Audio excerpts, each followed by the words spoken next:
اعوذ باللہ من الشیطان الرجیم بسم اللہ الرحمن الرحیم اللہم صلی علی سیدنا و مولانا محمد وعلی آلہ و اصحاب سیدنا و مولانا محمد وبارک وسلم وصلی علیہ۔ دوستان محترم، آج ہم نے بخاری شریف کے باب من بنا مسجدن سے ایک حدیث پاک کی وضاحت پڑھنی ہے۔ عبید اللہ الخولانی انہ سمع عثمان بن عفان رضی اللہ تعالی عنہ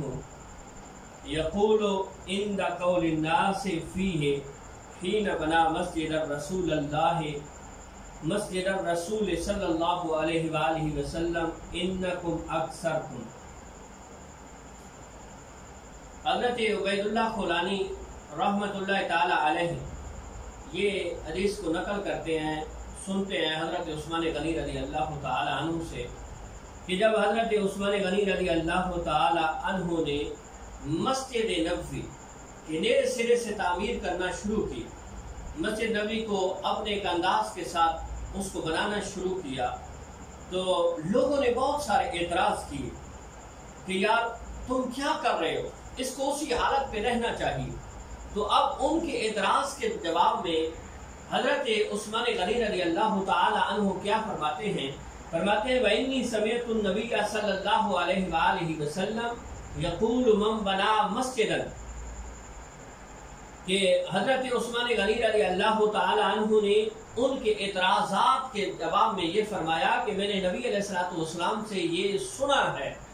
کہ مصطفیٰ کریم علیہ السلام فرماتے ہیں کہ جس شخص نے مسجد بنائی، قال بکیر حسبت انہ قال یبتغی بہ وجہ اللہ، اس حدیث کی سند کے اندر حضرت بکیر رضی اللہ تعالی عنہ ہیں، وہ کہتے ہیں کہ میں نے جو سنا ہے تو وہ اس کا مقصد یہ تھا کہ جس نے مسجد بنائی اس کی سوچ، اس کی فکر، اس کا گمان یہ تھا کس کے لیے؟ کہ اللہ کی رضا کی خاطر۔ قال یبتغی بہ وجہ اللہ، کہ اس کا سوچ اور ذہن یہ تھا کہ یہ جو میں مسجد بنا رہا ہوں یہ اللہ کی رضا کی خاطر، یہ نہیں ہے کہ لوگوں کو دکھلاوے کے لیے، یا لوگ بڑے سخی کہیں گے کہ یہ بندہ بڑا اچھا ہے کہ جس نے مسجد بنائی ہے، نہیں، اس کا گمان، سوچ اور فکر یہ ہو کہ اللہ کی رضا کی خاطر، اللہ تعالیٰ کی رضا چاہتے ہوئے۔ پھر اس کا اجر کیا بنے گا؟ او حدیث کے جو لفظ ہیں من اللہ لہو مثلہ فی الجنت، کہ جس نے اللہ کے لیے اللہ کی رضا کی خاطر، اللہ کی خوشنودی کی خاطر، اسلام کے لیے واقعتاً اس کے دل کے اندر ریاکاری نہیں ہے، اس کی سوچ کے اندر یہ نہیں ہے کہ لوگ مجھے اچھا کہیں گے، صرف اللہ کے لیے اس نے مسجد بنائی ہے، تو میرے مصطفیٰ علیہ تحیت و ثنا فرماتے ہیں کہ جس طرح اس نے مسجد بنائی ہے اسی طرح میرا رب اس کے لیے جنت کے اندر محل بنائے۔ اب مسجد کی بہت زیادہ فضیلتیں ہیں، ویسے بھی نبی علیہ السلام نے جو فرما دیا ہے کہ دنیا کے اندر روح زمین پہ اللہ کی پسندیدہ جگہ مسجد ہے، پسندیدہ جگہ مسجد ہے، اور ناپسندیدہ جگہ وہ بازار ہے۔ اب ہمیں سوچنا چاہیے کہ ہم رب کی پسندیدہ جگہ پہ کتنا ٹائم دیتے ہیں اور رب کی ناپسندیدہ جگہ پہ کتنا ٹائم دیتے ہیں۔ اب مسجد، اللہ رب العزت کے پیارے رسول علیہ السلام فرماتے ہیں کہ یہ جو مسجد کا چھوٹا سا قطعہ ہے، یہ جو جس نے بنایا ہے، اللہ رب العزت اس ہی کی مثل اس کو جنت کے اندر محل عطا فرمائے گا۔ اب ذہن کے اندر یہ ایک سوال پیدا ہوتا ہے کہ جب حضرت عثمان غنی رضی اللہ تعالی عنہ یہ مسجد نبوی کی تعمیر کرنا چاہتے تھے، اس کو خوبصورت پتھروں کے ساتھ بنانا چاہتے تھے، تو لوگ اس پہ اعتراض کیوں کرتے تھے؟ حضرت عثمان غنی جیسی شخصیت جن کے بارے میں ریاکاری کا تو شبہ تک بھی نہیں ہو سکتا، اور عشرہ مبشرہ کے صحابی ہیں جنہوں نے 3 مرتبہ پیسوں کے ساتھ جنت کو خریدا ہے، اب وہ کام کر رہے ہیں اور لوگ اعتراض کرتے ہیں، تو ان کی اعتراض کرنے کی وجہ کیا تھی، ریزن کیا تھی؟ تو اس اعتراض کرنے کی وجہ یہ تھی کہ لوگ چاہتے تھے کہ جو میرے مصطفیٰ علیہ تحیت و ثنا کے دور کے اندر جیسی مسجد تھی اسی طرح رہنی چاہیے۔ اور ایک یہ بھی ہے کہ وہ حضرت عثمان غنی رضی اللہ تعالیٰ عنہ کی اس وجہ سے اعتراض کر رہے تھے، وہ مسجد کی توسیع پہ اعتراض نہیں کرتے تھے، بلکہ وہ چاہتے تھے کہ حضرت عثمان غنی نے اس کے اندر ایک خوبصورت نقش و نگار والے جو پتھر لگائے ہیں یہ پتھر نہیں ہونے چاہیے۔ وہ توسیع کے خلاف نہیں تھے۔ شرح و سنہ کے اندر امام بغوی نے یہی بات لکھی ہے کہ وہ توسیع کو ناپسند نہیں کرتے تھے، بلکہ صرف اور صرف وہ اس لیے مخالف تھے، اعتراض کر رہے تھے کہ یہ جو نقش و نگار ہے یہ نہیں ہونا چاہیے۔ لیکن حضرت عثمان غنی رضی اللہ تعالیٰ عنہ نے بہت خوبصورت اچھے نقش و نگار والے خوبصورت پتھروں کے ساتھ مسجد نبی کی توسیع کر دی، وسیع کر دیا، صرف اس سوچ کے ساتھ کہ لوگ آئیں گے، ان کو ان کی سہولت میسر ہوگی، اس لیے اس کو مزید وسیع کیا۔ اب سوچنا یہ ہے، ایک ذہن کے اندر اس حوالے سے سوال یہ بھی ہو سکتا ہے کہ اب کسی نے اگر بڑی مسجد نہیں بنائی، ایک چھوٹا سا کمرہ نما مسجد بنائی ہے، اس کی اتنی بڑی زیادہ جگہ بھی نہیں ہے، اس کی اتنی زیادہ عمارت بھی نہیں ہے، اس کے اندر اتنی سہولتیں بھی نہیں ہیں، تو کیا اس کو بھی اجر ملے گا؟ اور اگر اسی حدیث کو ذہن میں رکھتے ہوئے سوچ لیا جائے کہ اگر اس نے ایک کمرے نما مسجد بنائی ہے تو کیا اس کا جنت کے اندر محل ایک کمرے کے مانند ہوگا، مثل ہوگا؟ تو نہیں میرے بھائی، بلکہ ترمذی شریف کی روایت ہے کہ نبی کریم علیہ السلام نے فرمایا کہ اللہ کے جس بندے نے مسجد بنائی ہے، چاہے وہ چھوٹی ہے بڑی ہے، اللہ رب العزت اس کو جنت کے اندر گھر دے گا، محل دے گا، اور کتنا بڑا ہوگا وہ اللہ اور اس کا رسول بہتر جانتے۔ دینے والا رب ہے اور جنت کے اندر محل ہوگا تو پھر یقیناً وہ چھوٹا سا تو نہیں ہو سکتا، اور یقیناً بہت بڑا ہوگا۔ اور اسی طرح سنن ابن ماجہ کے اندر بھی ایک روایت آئی ہے، حضرت جابر بن عبداللہ رضی اللہ تعالیٰ عنہ بیان کرتے ہیں کہ نبی کریم علیہ السلام نے فرمایا کہ اگر کسی نے ایک پرندے کے گھونسلے کی مانند، یعنی گھونسلہ ایک چھوٹا سا ہوتا ہے،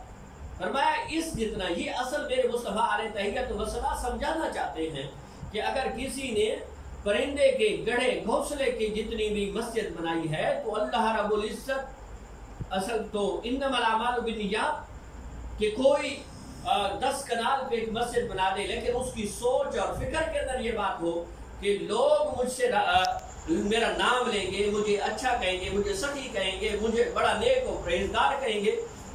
اور جب تک یہ مسجد کھڑی رہے گی، یہ مسجد ہے، لوگ مجھے میرے نام کو یاد کرتے رہیں گے، اگر یہ سوچ ہے تو اس کا کوئی ثواب نہیں ہے، کیونکہ ریاکاری شرک خفی ہے۔ لیکن کسی نے اللہ کی رضا کی خاطر، اللہ کی خوشنودی کی خاطر، مالک لم یزل کو راضی کرنے کے لیے صرف اتنی سی مسجد بنائی ہے۔ سنن ابن ماجہ کی روایت موجود ہے کہ مصطفیٰ علیہ تحیت و ثنا نے فرمایا کہ ایک گھونسلے کی مانند، تو میرا رب اس کے بدلے میں بھی جنت کے اندر محل، جنت کے اندر گھر عطا فرمائے۔ تو جب تک مسجد ہے، کیونکہ جہاں مسجد بنا دی گئی ہے یہ قیامت تک یہ جگہ مسجد کے لیے ہے، اور نبی علیہ السلام کے فرمان کے مطابق جس نے اللہ کے لیے مسجد بنائی، پھر اس میں لوگ نماز پڑھتے رہے، اس کے اندر قرآن پاک کی تلاوت کرتے رہے، اس کے اندر لوگ ذکر اذکار کرتے رہے، اس کے اندر اس مسجد کے اندر محافل میلاد ہوتی رہیں، اس کے اندر ذکر اذکار کی محافل ہوتی رہیں، اس کے اندر فضیلت قرآن کی محافل ہوتی رہیں، یعنی جو کچھ اللہ کے لیے ہوتا رہا، اللہ کی خوشنودی کے لیے ہوتا رہا، نیک کام ہوتے رہے، اس بنانے والے کو اس کا اجر ملتا رہے گا۔ اور یہ صدقہ جاریہ بھی ہے۔ آج کل لوگ پوچھتے ہیں جناب ہم نے اپنے والدین کے ایصال ثواب کے لیے، ہم نے عزیز و اقارب کے ایصال ثواب کے لیے، ہم نے رشتہ دار دوست احباب کے ایصال ثواب کے لیے کوئی صدقہ کرنا ہے، تو ہم کون سا صدقہ کریں؟ تو ان صدقہ جاریہ میں سے ایک بہترین صدقہ جاریہ یہ مسجد بھی ہے۔ اور یہ نہیں ہے کہ آپ کی طاقت نہیں ہے کہ آپ کوئی اچھی سی جگہ پہ زمین خرید کے پھر اس پہ اوپر تعمیر کریں تب آپ کو اجر ملے گا۔ بلکہ بہت ساری واقعات میں سے یہ چیز بھی آتی ہے کہ ایک صاحب نے مسجد بنانا جب شروع کی، آخری بات ہے، میں اپنی گفتگو کو سمیٹنا چاہتا ہوں کہ مسجد بنانا شروع کی تو اس نے تعمیر کرنے والوں سے کہا کہ کسی سے کوئی بھی ایک اینٹ تک نہیں لینی، جو کچھ ضرورت ہو آپ نے مجھے بتانا ہے، میں آپ کو وہ مہیا کروں گا، آپ نے مسجد بنانی ہے لیکن کسی سے کچھ نہیں لینا۔ اب جب مسجد تیار ہو گئی،